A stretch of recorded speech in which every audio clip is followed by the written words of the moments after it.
They say your wedding is supposed to be the happiest day of your life. Mine started with a broken espresso cup and ended with a betrayal I never saw coming.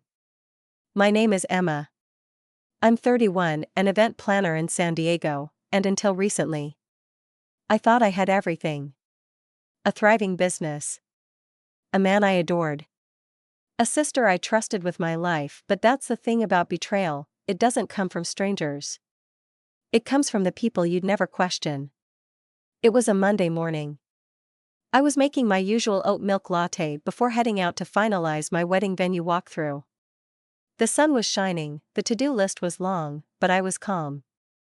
I'd planned events for tech billionaires, celebrities, CEOs. I knew how to manage chaos. So planning my own wedding? Easy. Or so I thought. Daniel, my fiancé, had proposed 6 months earlier under the sunset cliffs of Miramar. It was private, beautiful, simple. Just us, and then came Lily. My sister, younger by 2 years, a graphic designer with a free-spirited heart and a chaotic energy that either lit up a room or burned it down. We'd always been close, best friends, really. She was the first person I called after the engagement. She squealed. Cried.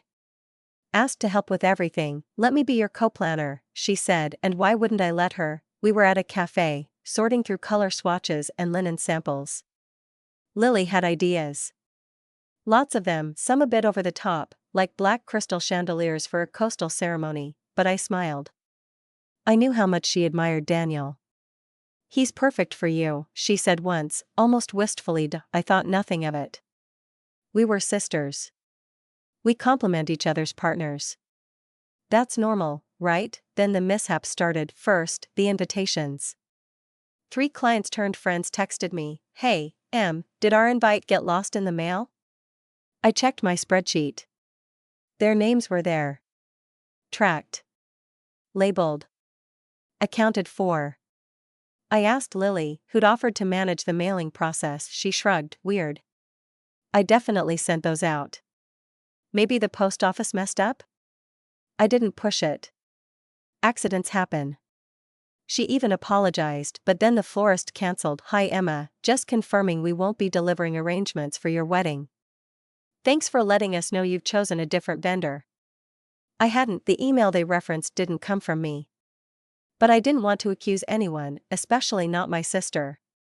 Maybe there was confusion. I mean, Lily did have access to my vendor email. I gave it to her just in case. Mistake number 1. Em, you've got a lot on your plate. You're planning the wedding and running 3 events this month. Maybe you're stretching too thin? He meant well. He always did. But something didn't sit right. I never miss vendor confirmations. Never. Still, I let it go. I didn't want to seem paranoid. Besides, Lily was trying to help. Right? Over the next week, more things unraveled. The caterer showed me a revised menu I never approved. The rehearsal dinner list was missing 10 names, including my cousin Mia and my mentor, Ruth. I sent Lily a message. Emma, hey, I think the final list might be missing some folks. Can you double check? Lily, ugh yeah. Must have sent the wrong file to the planner. I'll fix it tonight. So sorry. 3-inch. I wanted to believe her. I needed to believe her. She was my sister, but doubt had already planted itself like a thorn in my gut. I didn't want to say this, but Lily's been acting strange. Overly invested. I turned to her, confused. What do you mean? Last week, I was outside your office. She was on the phone, pacing. She didn't see me. I swear, I heard her say, it should have been me. Emma. I think she has feelings for Daniel. I wanted to scream. Laugh. Cry. I didn't know how to react. My brain immediately rejected it. Lily? In love with Daniel? No way. But the moment Sarah said those words, something clicked. All the help. The mistakes. The overstepping. The way Lily's voice changed whenever Daniel entered the room. My mind spiraled. What if this isn't just sabotage? What if it's obsession? I couldn't sleep that night. Couldn't eat. I kept seeing Lily's face, innocent, smiling, sweet, and wondering, was it all fake? The next morning, she went to the spa. I told her I'd meet her later. I didn't go. I went into her room. I wasn't proud of what I did. But I had to know. In the bottom drawer of her desk, under a pile of receipts and lotion bottles, I found something I wish I never saw. A stack of photos. Of Daniel, some old, some candid, some from events she wasn't even invited to, and in each one, I was gone. Cropped. Ripped. My heart dropped. He doesn't love her. He just thinks he does. She's safe. But I make him feel alive. Soon he'll know. I'll show him. I just need to get her out of the way. I dropped the book.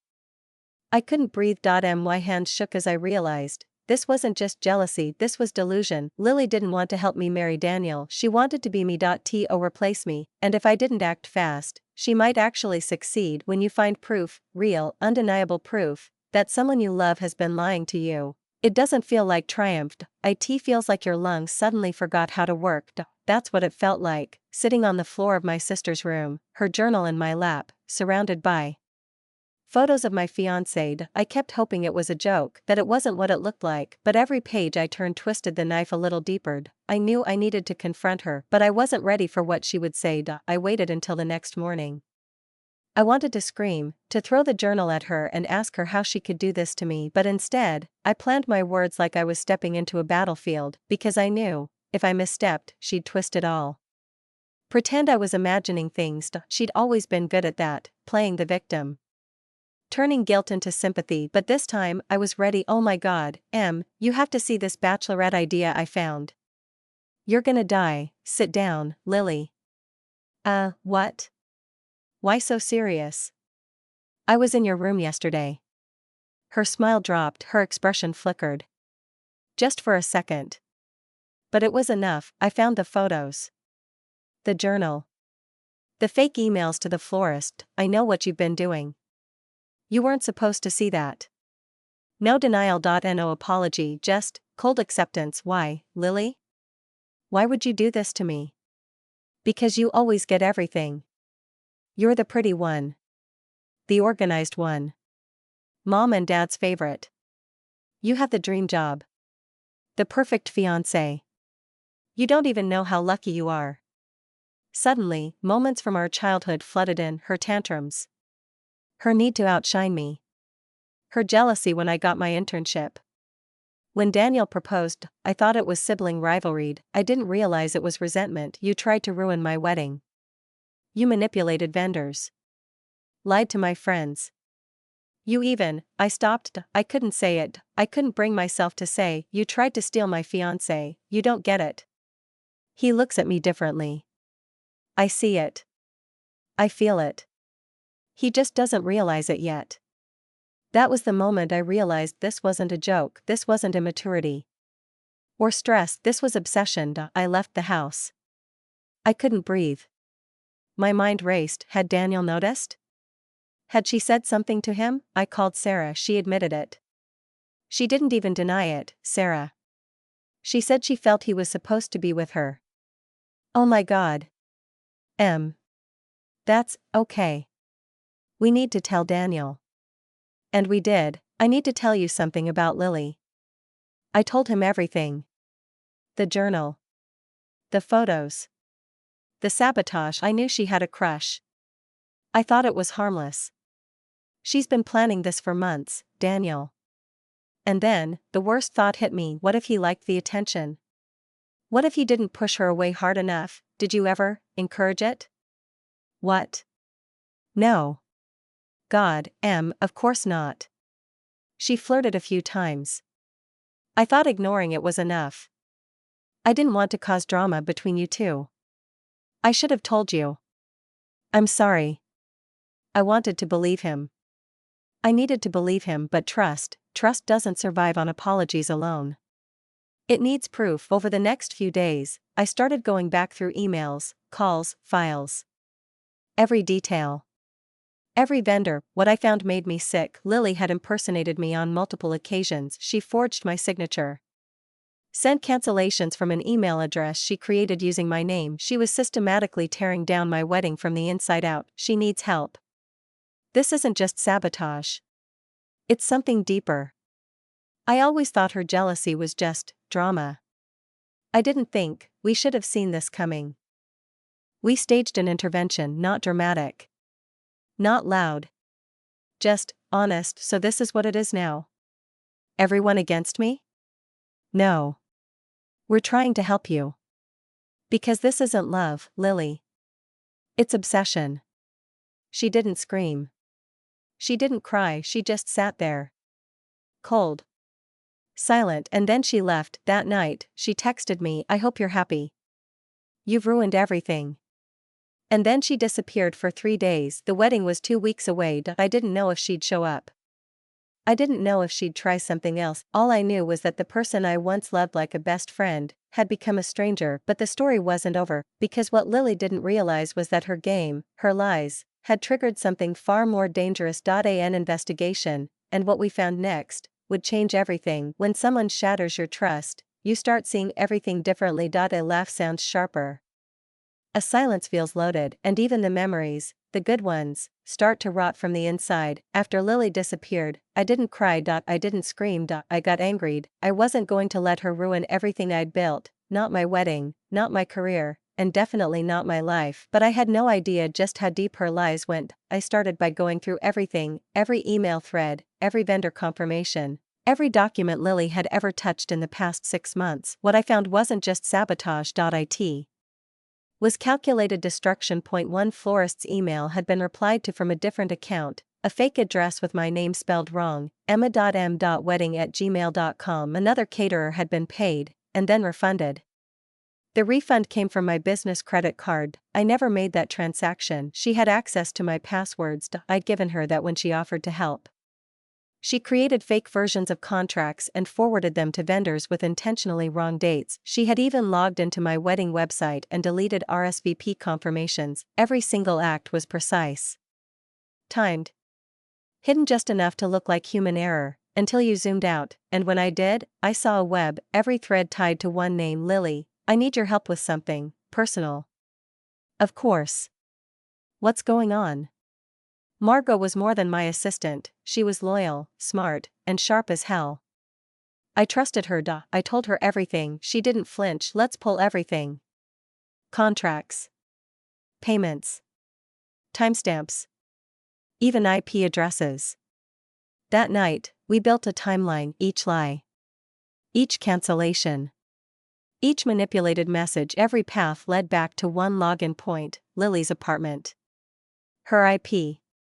Her devices. And then we found something else, something worse. Did you hire this PR firm? Because your name's on the invoice. A small boutique PR company in LA, Alon PR Solutions.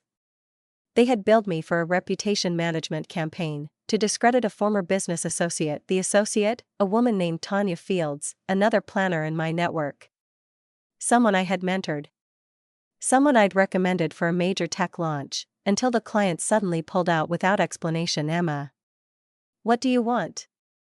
I think someone's been pretending to be me. I just found out about an email chain involving your name and a PR firm. You mean the email where you accused me of stealing your client and called me unstable? Yeah. I saw that. We were friends, Emma. You humiliated me. My stomach twisted. That wasn't just my wedding anymore. Lily had gone after my career. My reputation, and she used my name like a weapon. This is psychotic. She tried to isolate you. Professionally. Socially. Even legally. He wasn't wrong, and suddenly, I understood. Lily wasn't trying to replace me, she was trying to erase me. If you want to press charges for identity fraud, we have enough. But this won't stay private. I stared at the folder. My sister's name. My sister's face. My sister's fingerprints on everything that had broken me over the last 3 months. I wanted justice. I did, but I also didn't want to destroy her forever. She came home last night. She's not well, Em. She barely speaks. She just sits there, staring. We didn't see it. We ignored the signs. My mom asked me to come, just talk to her, she said. Try. I didn't want to, but I went. Lily? No answer. I walked in slowly. She didn't move, you tried to ruin me. You used my name to hurt people, you nearly destroyed my wedding, my friendships, my business. And for what? Because you felt like I had more? I didn't mean to. I just wanted to matter.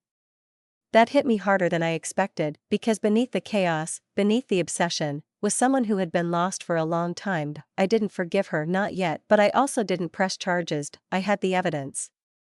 I could have ruined her. Instead, I asked my lawyer to send her a cease and desist. And I blocked her on everything. My parents got her into therapy, and I took back control of my life. I cancelled the grand venue, booked a smaller garden instead, cut the guest list in half. I stopped trying to impress people. I planned a wedding for me and Daniel, no drama, no chaos. Just love, simplicity, and peace. But I still had one last thing to do. I needed to tell my story, because if someone like me, a planner, a control freak, someone who lives off organization, could be manipulated this deeply by someone I loved, then anyone could. So I started writing, not for revenge, for clarity. And for everyone who ever doubted their gut and gave someone the benefit of the doubt when they didn't deserve it, because sometimes, the people closest to you are the ones you should be watching the most. There's a moment, after the chaos, when everything just stops, the calls end. The threats subside. The noise fades, and you're left standing in the quiet, staring at the wreckage. That was me, a week before the wedding, not planning, not celebrating, just sitting in silence. The truth was out. My sister's obsession had been exposed, the fake emails, the PR sabotage, the attempt to steal Daniel, and yet I couldn't stop thinking about her. Lily. My sister, the same girl who used to sneak into my bed during thunderstorms, who cried when I moved out for college, who told me once, in the middle of a shared bottle of rose, that she wished she could be me. I thought it was flattery, I didn't know it was foreshadowing. Emma, what do you need from Daniel in order to move forward? Honesty. Full honesty. No more protecting her. No more silence. I needed to hear the things he hadn't said, the moments he'd brushed off, the red flags he'd ignored. I knew she was into me. I didn't take it seriously. I thought, if I ignored it, she'd drop it. She'd compliment me weirdly. Touch my arm too long. One time she said, if Emma ever breaks your heart, call me first. I laughed. But it didn't feel like a joke. I felt something crack in me, not because he'd encouraged it, he hadn't, but because he knew, and didn't tell me. I could have protected myself so much sooner. Why didn't you say anything? Because I didn't want to be the guy who pits sisters against each other. I didn't realize she was dangerous. Dangerous, that word lingered. I'd never thought of Lily that way. Until now. She's in her room. Barely talks. I think she's on something. We've scheduled a psychological evaluation. I didn't expect pity, but standing there in the hallway where we used to chase each other with squirt guns, all I felt was grief for the sister I used to know, and the one who no longer existed. Can we talk? You won. That hit me like a slap. This wasn't a competition, Lily, this was my life. And you tried to destroy it. Because you have a life. People love you. They trust you. I'm just the extra. The weird one. The one who ruins things. I almost wanted to hold her. Almost. You didn't ruin me. You ruined yourself. I still have Daniel. My career. My friends. But what do you have now, Lily? I had a chance. One shot. He could have been mine. You still believe that? That's when I knew therapy wouldn't fix this. Time wouldn't heal it. She didn't regret what she did, just that it failed, and the only thing left for me was closure. I don't hate you, but I'm done protecting you. And I'm done pretending we're okay. You need help. Real help, and I need to be free. That night, I called the venue and changed the wedding date, not to cancel it, but to reclaim it. We chose a smaller place. Fewer guests. No drama. No production, just love, and this time, every decision was ours. No Lily. No interference. No hidden agendas. Sarah was there. Margot handled the logistics, and for the first time in months, I breathed. Emma, I'm sorry we didn't see the signs. I'm proud of the way you handled all of this. Pain doesn't define who you are. What you do with it does. And he was right. Lily tried to break me, but I didn't break. I bent. I stumbled. I fell, but I got back up. In the end, I didn't need revenge. I didn't need an apology. I didn't even need Lily to change. I just needed to let go. After everything I'd been through, the lies, the sabotage, the betrayal, the silence felt unnatural, like I'd escaped a burning building, only to stand in the ashes, wondering what to do next. The wedding was still ahead. But the person I was before the betrayal, she didn't exist anymore. I found myself writing again, not vendor notes. Not planning checklists, just words. Emotions. The ones I never said aloud. She betrayed me. And I still miss her, not the person she became, but the one I thought she was. What would closure look like for you? It's not about revenge anymore, it's about moving on without bitterness in my mouth. That's what healing started to look like, not pretending I was fine, but being okay with the fact that I wasn't yet. Daniel and I had quiet conversations and long car rides. We stripped everything back, the decor, the pressure, the performance, and focused on the only question that really mattered. Did we still want this? I didn't fall in love with a wedding planner, I fell in love with you. You're still here. That's all I care about. And in that moment, I realized, I wasn't trying to fix everything for everyone anymore. I was choosing me. I made peace with the vendors. Explained the situation without throwing Lily under the bus. Most were kind. Understanding. A few even shared their own family horror stories. Turns out, I wasn't alone. For someone who just lived through a psychological thriller, you look amazing. Trauma's the new spa treatment, apparently. Laughter started coming back in waves. Small, careful ones, but it was something. It had been a month since I walked out of her room. I hadn't heard a word until now. The subject line was simple: I'm sorry. Emma, I don't expect you to forgive me. I know I crossed lines I can't uncross. I've started therapy. I'm trying. I miss you every day. I hope, someday, we can talk again. I'm sorry. Lily, I didn't reply, not because I hated her, but because healing doesn't always mean reconnection. Sometimes healing means closing a door and bolting it shut. The night before the wedding, I didn't feel anxious. Or scared. Or sad. I felt ready, not because everything had gone back to normal, but because I'd learned how to live through the abnormal. No chandeliers. No staged moments. No drama, just close friends. Laughter. And love, real, tested love. Marriage is not the union of perfection. It is the commitment to grow, even when things break, especially when things break. When I said I do, it wasn't to a fantasy. It was to reality. Messy. Raw. Imperfect, and it was beautiful. I used to think strength was keeping everything under control, but real strength is letting go of what you can't fix and moving forward anyway.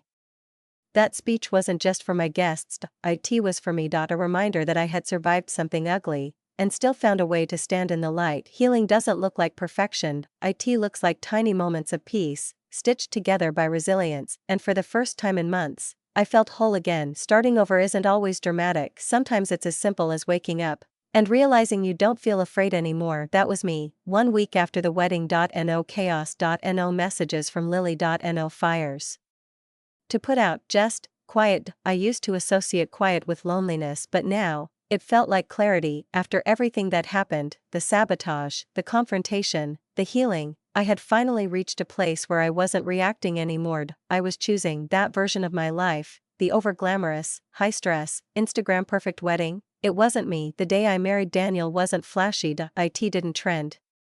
But it was real, and it was ours. Morning, boss. Clients from the Everhart Foundation are here for their event brief. Let's show them what a post-sabotage phoenix looks like. My business didn't collapse. In fact, it thrived. The ordeal forced me to restructure, reevaluate who had access, who held trust, and who earned it. I used to think control was the key to success, but what I've learned is, resilience matters more. We won't be perfect. But we'll always be honest, with our clients, and with each other. I had always tried to be everything to everyone, but now, I just wanted to be real. So when do we launch Emma's Guide to Surviving a Soap Opera? First chapter: if your sister offers to help plan your wedding, run. Humor helped us heal, but so did honesty. We didn't pretend it hadn't happened. We talked. We debriefed. We forgave, and most importantly, We learned each other better than ever. I said yes, not because I wanted attention, but because I realized something. My story wasn't just painful. It was powerful, and someone out there needed to hear it. I used to believe strength meant pushing through without asking for help. Now I know, strength means letting yourself break, and then choosing to rebuild on your own terms. Women cried. Told me about their own betrayals, their sisters, their best friends, their coworkers, different stories, same scars, and for the first time, I felt like all that pain hadn't been wasted. I launched a new branch of my business, not just to help people throw beautiful weddings, but to protect them from everything I didn't see coming. It was from Lily. I'm not asking for forgiveness. I just want you to know. I finally see what I did. I know who I became, and I'm sorry. This time, I believed her not because I wanted to, but because she didn't ask for anything in return. I don't know if we'll ever be sisters again, but I do know, she's no longer part of my story's centered. I am the woman who lost everything, and rebuilt something better, not the same, but stronger, wiser, and finally, free. Stories are strange things. They begin as wounds. Raw and painful, but if you sit with them long enough, they become something else. Warnings. Lessons. Light posts for people wandering in their own darkness. That's why I wrote mine down. It started as a journal, then it became a letter, then an article, and finally, a voice. My voice. So Emma, your story has gone viral, over 500,000 shares. What made you decide to speak out? Because silence protects the wrong people, and because I know what it's like to be blindsided by someone you love, and feel completely alone. I never thought I'd be that girl, the one telling a betrayal story in front of strangers, but the truth is, what happened to me wasn't rare. It was just hidden until I brought it into the light. The messages flooded in, from women who had their weddings derailed by jealous siblings, from brides whose best friends tried to sabotage their engagement, from professionals whose careers were quietly destroyed by people they once trusted. Different names. Different details, same betrayal, same pain. You don't owe anyone access to your life just because they share your blood. Family is who protects you, not who quietly poisons your joy. How did you stop blaming yourself? I didn't. Not right away. First, I had to unlearn the belief that being kind meant being available to cruelty. I used to stare at that photo and wonder what I did wrong. Now, I just see two girls, raised in the same house but carrying very different wounds. Her choices weren't my fault, and mine weren't for her anymore. Funny how things come full circle. A year ago, I was trying to plan a wedding. Now, I was being asked to teach others how to survive betrayal and thrive past it. Sometimes, we go through something so painful, we think it will define us forever, but survival isn't the end, what you build. Next is. I still think about Lily sometimes. I wonder if she stayed in therapy. If she found her own light. If she ever stopped confusing love with control. But I don't wonder in bitterness, I wonder in peace. My marriage isn't perfect, but it's true. We didn't walk into it untouched. We walked in tested, and we chose each other anyway. My story became a book, and my pain? It became purpose. I didn't get revenge. I got stronger. I got louder. I got free, and that is the best ending I could have ever written for myself.